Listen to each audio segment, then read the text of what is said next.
হৃদয় স্কুলে যাচ্ছে, হঠাৎ তার এক বন্ধু, যাকে সে খুব ভালোবাসে, লাল জামা পরে দৌড়ে আসে। তবে তার হাতে একটা পেন্সিল ভেঙে গেছে এবং সে খুব হতাশ। আজ হৃদয়ের বন্ধু বিপদে পড়েছে এবং তাকে সাহায্য করতে হবে। হৃদয় চিন্তা করে, তার পেন্সিল বক্স থেকে একটি নতুন পেন্সিল বের করে। তার বন্ধু হালকা বিস্মিত হয়ে হৃদয়ের দিকে তাকায়। একটা ছোট পেন্সিল, কিন্তু বন্ধুত্বের পাথেয়। হৃদয় তার বন্ধুর হাতে পেন্সিলটি দেয় এবং তারা একসাথে হাসে। সূর্যের আলো চারদিকে ছড়িয়ে পড়ছে। শুধু একটি ছোট কাজ বদলে দিতে পারে অনেক কিছু। হৃদয় এবং তার বন্ধু একসাথে হেঁটে স্কুলে ঢুকছে। আশেপাশে সবুজ পাতা, পাখিরা উড়ছে।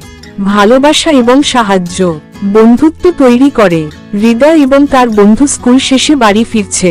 তারা একসাথে হাসতে হাসতে চলে। সূর্য ডুবছে। ছোট কাজ, বড় পরিবর্তন। তুমি আজ কাকে সাহায্য করবে?